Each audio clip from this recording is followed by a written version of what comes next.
2025 April 22 നമ്മുടെ രാജ്യത്തെ സംബന്ധിച്ച് ഏറ്റവും ദുഃഖമേറിയൊരു ദിനമായിരുന്നെന്ന്. പഹൽഗാം അറ്റാക്ക്. പാകിസ്ഥാൻ്റെ ഭീകര പട്ടാളം വളരെ അൺഎക്സ്പെക്റ്റഡായി നമ്മുടെ രാജ്യത്തിലെ ജമ്മു കാശ്മീരിൽ പടയൊരുക്കം നടത്തിയ ദിവസം. പക്ഷേ ഈ പഹൽഗാം അറ്റാക്ക് ഒരിക്കലും ഇന്ത്യ പ്രതീക്ഷിച്ചിരുന്നില്ല. അതുകൊണ്ട് തന്നെ ഒരുപാട് നമ്മുടെ അന്ന് ജമ്മു കാശ്മീരിൽ പഹൽഗാം എന്ന് പറയുന്ന സ്ഥലത്ത് വിനോദസഞ്ചാരികൾ ഒരുപാട് പേര് വന്നിട്ടുണ്ടായിരുന്നു. അതുകൂടാതെ തന്നെ ഈ അറ്റാക്കിൽ നിരവധി സ്ത്രീകളുടെ ഭർത്താക്കന്മാർ നഷ്ടപ്പെട്ടു. അങ്ങനെ 26 സാധാരണക്കാർ വളരെ ദാരുണമായി കൊല്ലപ്പെട്ട ഒരു ദിവസം കൂടിയായിരുന്നു അത്. പക്ഷേ ഈ ഒരു സംഭവം നമ്മുടെ രാജ്യത്തെ വല്ലാതെ നടുക്കി. പക്ഷേ ഇതിന് ഈ രാജ്യത്തിൻ്റെ സുരക്ഷയ്ക്ക് ഭീഷണിയാകുന്ന ഈ ഒരു ഭീകരവാദത്തിനെതിരെ ശക്തമായൊരു സന്ദേശം നൽകുക എന്ന ലക്ഷ്യത്തോടു കൂടിയാണ് ഓപ്പറേഷൻ സിന്ദൂർ മെയ് 7 തുടങ്ങിയത്. ഈ ഓപ്പറേഷൻ സിന്ദൂർ എന്ന പേര് പോലും നമ്മുടെ രാജ്യത്തിലെ സ്ത്രീകളുടെ ഭർത്താക്കന്മാർ നഷ്ടപ്പെട്ട് അവരുടെ സിന്ദൂരം മായ്ച്ചു കളഞ്ഞ ആ ഒരു നടപടിക്ക് പ്രതിഷേധം എന്നോണം തന്നെയാണ് പാകിസ്ഥാനിലെ ഭീകരവാദത്തിനെതിരെ പ്രോത്സാഹിപ്പിക്കുക, ഭീകരവാദം തടയുക, ഭീകര പട്ടാളങ്ങളെ എല്ലാം അമർച്ച ചെയ്യുക എന്ന ഉദ്ദേശത്തോടു കൂടി നമ്മുടെ പ്രധാനമന്ത്രി നരേന്ദ്രമോദിയുടെ സായുധ സേന എന്ന് വെച്ചാൽ നമ്മുടെ പ്രതിരോധ സേന അതിനായി മുന്നിട്ടിറങ്ങിയത്. പക്ഷേ ഈ ഓപ്പറേഷൻ സിന്ദൂർ ആരംഭിച്ചത് തന്നെ അതിൻ്റെ ലക്ഷ്യം തന്നെ വളരെ നല്ലതാണെങ്കിൽ പോലും നമ്മുടെ ധീരരായ 6 സൈനികരെയാണ് നമുക്ക് നഷ്ടമായത്. ഔദ്യോഗികമായി 2026 കേന്ദ്ര സർക്കാർ അതിനെക്കുറിച്ച് കൂടുതൽ വിവരങ്ങളൊന്നും പുറത്തു വിട്ടിട്ടില്ലെങ്കിൽ പോലും ഈ സൈനികർ ആരൊക്കെയാണ് നമ്മുടെ രാജ്യത്തിന് വേണ്ടി പോരാടി ഒരു സൈനികൻ്റെ മരണം പോലും അല്ലെങ്കിൽ ഒരു പട്ടാളക്കാരൻ്റെ ജീവത്യാഗം രാജ്യത്തിന് വേണ്ടി ചെയ്യുന്നത് വലിയൊരു കാര്യം തന്നെയാണ്. അതിർത്തി കാക്കുന്ന പട്ടാളക്കാർ എന്നും രാജ്യത്തിൻ്റെ സുരക്ഷയ്ക്ക് വേണ്ടി നിലകൊള്ളുന്ന ഓരോ മനുഷ്യൻ്റെയും ജീവൻ വളരെ വിലപ്പെട്ടതാണ്.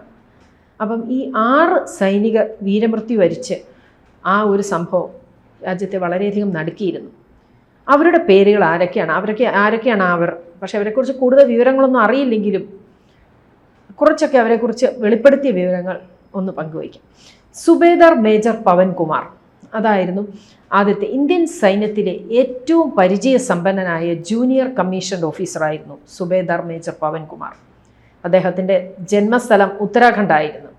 ഈ ഓപ്പറേഷൻ സിന്ദൂർ സമയത്ത് നിയന്ത്രണ രേഖയിൽ നടന്ന ഈ ഭയങ്കര അതിർത്തി വെടിവയ്പ്പും പാകിസ്ഥാൻ്റെ ഷെല്ലാക്രമണത്തിലുമാണ് ആ വീര സൈനികൻ അല്ലെങ്കിൽ ആ വീര ഉദ്യോഗസ്ഥൻ ജീവത്യാഗം വെടിയേണ്ടി വന്നത്. നിരവധി യുവ സൈനികർക്ക് ഒരു പരിശീലകൻ കൂടിയായിരുന്നു ഈ മേജർ പവൻകുമാർ. നമ്മുടെ ധീരനായൊരു സൈനികനെ ആയിരുന്നു നമുക്ക് ആ ഓപ്പറേഷൻ സിന്ദൂറിൽ നഷ്ടമായത്. അടുത്ത ഒരു വ്യക്തി എന്ന് പറയുന്നത് റൈഫിൾമാൻ സുനിൽ കുമാർ. ജമ്മു കാശ്മീർ ആയിരുന്നു അദ്ദേഹത്തിൻ്റെ സ്വദേശം. മരണാനന്തരം അദ്ദേഹത്തിന് വീരചക്ര ബഹുമതി രാജ്യം കൊടുത്തിട്ടുണ്ട്. ധീരതയ്ക്കുള്ള ഈ ബഹുമതി നേടിയ ഒരു വലിയ മനുഷ്യനായിരുന്നു, ഒരു വലിയ സൈനികനായിരുന്നു അദ്ദേഹം. കാരണം ഓപ്പറേഷൻ സിന്ദൂറിനിടെ വളരെ ആത്മാർത്ഥമായി രാജ്യത്തിന് വേണ്ടി പോരാടിയ അദ്ദേഹം അതിർത്തി നടന്ന ശക്തമായ ഏറ്റുമുട്ടലിലാണ് മരണപ്പെട്ടത്. അദ്ദേഹത്തിൻ്റെ ജീവൻ ബലിയർപ്പിച്ചത്.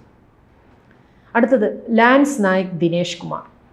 അദ്ദേഹത്തിൻ്റെ ജന്മസ്ഥലം ഔദ്യോഗികമായി രേഖപ്പെടുത്തിയിട്ടില്ല.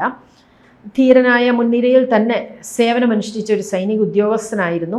പാകിസ്ഥാൻ്റെ ഈ ശക്തമായ വെടിവെപ്പിലും ഈ ഷെല്ലാക്രമണത്തിലും ഒക്കെ വീരമൃത്യു വരിക്കേണ്ടി വന്ന ഒരു മനുഷ്യനായിരുന്നു, ഒരു സൈനികനായിരുന്നു ഈ ദിനേശ് കുമാർ. അഗ്നിവീർ മുരളി നായിക് അടുത്താൾ. ഇത് ഒരു യുവ സൈനികനായിരുന്നു. നമ്മുടെ രാജ്യത്തെ സംബന്ധിച്ച് ഒരു യുവ സൈനികൻ കൊല്ലപ്പെടുക എന്ന് പറയുമ്പോൾ നമുക്ക് അത് ഏറെ നഷ്ടമുണ്ടാക്കുന്ന ഒരു സംഭവം തന്നെയാണ്. നമ്മുടെ രാജ്യം ഒരുപാട് ദുഃഖത്തിലാഴ്ത്തിയ ഒരു സംഭവമായിരുന്നത്. അഗ്നിപഥ് പദ്ധതിയിലൂടെ സൈന്യത്തിൽ ചേർന്ന യുവ സൈനികനായിരുന്നു ഈ മുരളി നായിക്. ഇനി എന്താണ് ഈ അഗ്നിപഥ് എന്ന് പറയുമ്പോൾ, ഇന്ത്യൻ സർക്കാർ 2022 ജൂൺ 14 പ്രഖ്യാപിച്ച ഒരു സായുധ സേനകളിലേക്കുള്ള റിക്രൂട്ട്മെൻറ്റിലൂടെ നമ്മുടെ സായുധ സേനയിൽ ചേർന്ന ഒരു ഉദ്യോഗസ്ഥനായിരുന്നു അഗ്നിവീർ മുരളി നായിക്. ഈ അഗ്നിപഥ് പദ്ധതിയിലൂടെ നമ്മുടെ സൈന്യത്തിൽ ചേർന്നത് കൊണ്ട് തന്നെയാണ് അദ്ദേഹത്തിന് അഗ്നിവീർ എന്ന ഒരു പദവി കിട്ടുന്നത്.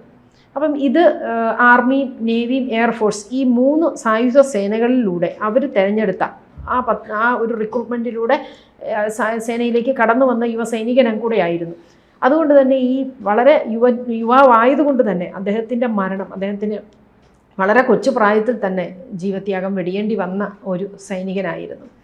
അത് നമ്മുടെ ഇന്ത്യക്ക് ഒരുപാട് ദുഃഖത്തിലാഴ്ത്തുകയും ചെയ്തു. അദ്ദേഹം മരിച്ചത് മെയ് 9 പൂഞ്ച് സെക്ടറിൽ നടന്ന പാകിസ്ഥാൻ്റെ ഷെൽ ആക്രമണത്തിലായിരുന്നു. അത് ശരിക്കും പറഞ്ഞു കഴിഞ്ഞാൽ വളരെ വേദന ഉളവാക്കിയ ഒരു സംഭവം കൂടിയായിരുന്നു. അദ്ദേഹത്തിൻ്റെ മരണം വലിയൊരു ദുഃഖമായി ഒരു സംഭവമായിരുന്നു. അടുത്തത് ഹാവിൽദാർ സുനിൽ കുമാർ സിംഗ്. അദ്ദേഹം വളരെ പരിചയസമ്പന്നനായ ഒരു സൈനികനായിരുന്നു. അദ്ദേഹത്തിൻ്റെയും ജന്മസ്ഥലവും ഒന്നും ഔദ്യോഗികമായി രേഖപ്പെടുത്തിയിട്ടില്ല. പിന്നെ ഈ ഓപ്പറേഷൻ സിന്ദൂർ സമയത്ത് ഇതുപോലെ അതിർത്തിയിൽ നടന്ന ഈ പ്രതിരോധ പ്രവർത്തനങ്ങളിൽ ആ ദൗത്യത്തിനിടെയാണ് അദ്ദേഹവും കൊല്ലപ്പെട്ടത്. അടുത്തത് സർജൻറ്റ് സുരേന്ദ്രകുമാർ. അദ്ദേഹം ഇന്ത്യൻ എയർഫോഴ്സിലെ ഒരു ഓഫീസറായിരുന്നു. അദ്ദേഹത്തിന് മരണാനന്തരം വായുസേനാ മെഡൽ രാജ്യം നൽകി ബഹുമാനിച്ചിട്ടുണ്ട്. ഓപ്പറേഷൻ സിന്ദൂർ സമയത്ത് വ്യോമസേനയുടെ നിർണായകമായ ആ ദൗത്യങ്ങളിൽ പങ്കെടുത്ത് സേവനത്തിനിടെയാണ് അദ്ദേഹം കൊല്ലപ്പെട്ടത്. അങ്ങനെ ഈ 6 ഉദ്യോഗസ്ഥരാണ്, ഈ 6 സൈനിക ഉദ്യോഗസ്ഥരെയാണ് നമ്മുടെ രാജ്യത്തിന് അന്ന് നഷ്ടമായത്. കാരണം ഇതിനെക്കുറിച്ച് ഈ ഒരു വിവരങ്ങൾ ഔദ്യോഗികമായി ഒന്നും ഇതിനിടെ ഓരോരുത്തരുടെയും മരണകാരണം ഒന്നും വെളിപ്പെടുത്തിയിട്ടില്ലെങ്കിൽ പോലും പ്രധാനപ്പെട്ട ഒരു 2-3 കാരണങ്ങൾ എന്താണെന്ന് വെച്ച് കഴിഞ്ഞാൽ, ഈ നിയന്ത്രണ രേഖയിൽ പാകിസ്ഥാൻ്റെ ശക്തമായ ഷെല്ലാക്രമണം അന്നേ ദിവസം ഉണ്ടായിരുന്നു. ആ 7 മുതൽ ഒരു 10-ാം തീയതി വരെയൊക്കെയായിരുന്നു ഈ ഓപ്പറേഷൻ സിന്ദൂർ നടന്ന ആ സമയം. ആ ഒരു പീരീഡിൽ ഈ പാകിസ്ഥാൻ്റെ ശക്തമായ ഷെല്ലാക്രമണം ഉണ്ടായിരുന്നു. ഇന്ത്യക്ക് അതിനെ എതിർക്കാൻ ഇഷ്ടം പോലെ ഇന്ത്യ പ്രതിരോധ സേന വളരെ മികച്ചതാണെങ്കിൽ കൂടി പക്ഷേ പതറിപ്പോയ ചില നിമിഷങ്ങളായിരുന്നു അത്. അതേപോലെ അതിർത്തിയിൽ ശക്തമായ വെടിവെപ്പുണ്ടായിരുന്നു. പിന്നെ ഓപ്പറേഷൻ സിന്ദൂറുമായി ബന്ധപ്പെട്ട സൈനിക ദൗത്യങ്ങളിൽ പങ്കെടുക്കുമ്പോഴും ഒക്കെ ഇതിനിടയിലാണ് ഈ സൈനികരൊക്കെ മരിച്ചു പോയത്. അല്ലെ, മരിച്ചെന്ന് നമുക്ക് പറയാൻ പോലും പറ്റൂല. അവർക്ക് വീരമൃത്യു വരിച്ചതെന്നേ പറയാവുള്ളൂ. പക്ഷേ ഈ ഇത്രയും പേർ നമ്മുടെ രാജ്യത്ത് നിന്നും നമ്മുടെ രാജ്യത്തിന് വേണ്ടി വീരമൃത്യു മരിച്ച ഉദ്യോഗസ്ഥരായിരുന്നു, സൈനിക ഉദ്യോഗസ്ഥരായിരുന്നു. പക്ഷേ ഇവർക്ക് സർക്കാർ നൽകിയ ആദരം എന്ന് പറയുമ്പോൾ അവർക്ക് ത്രിവർണ്ണ പതാക പുതപ്പിച്ച ഔദ്യോഗിക ബഹുമതികളോടെ ഈ വീരജവാന്മാർക്ക് ഗാർഡ് ഓഫ് ഓണർ ഉൾപ്പെടെ എല്ലാ സൈനിക ബഹുമതികളോടും കൂടിയായിരുന്നു അന്ത്യാഞ്ജലി അർപ്പിച്ചത്. പക്ഷേ ഈ കുടുംബാംഗങ്ങൾക്ക് കേന്ദ്ര സർക്കാരിൻ്റെ പെൻഷനും ഇൻഷുറൻസ് സ്കീമുകളും ഒക്കെ ഉണ്ടായിരുന്നു. എങ്കിൽ പോലും ഒരു സൈനികൻ്റെ മരണം ഒരു രാജ്യത്തിൻ്റെ നഷ്ടം തന്നെയായിരുന്നു.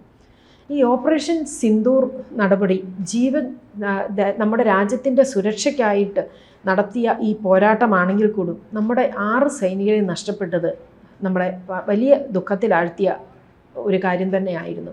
ഇവർക്ക് വേണ്ടിയാണ് നമ്മുടെ കേന്ദ്ര സർക്കാർ നൽകിയ ആദരവ് നാഷണൽ വാർ മെമ്മോറിയലിലെ ഒരു ത്യാഗചക്രയിൽ സ്ഥിരമായി ഇവരുടെ പേരുകൾ രേഖപ്പെടുത്തി.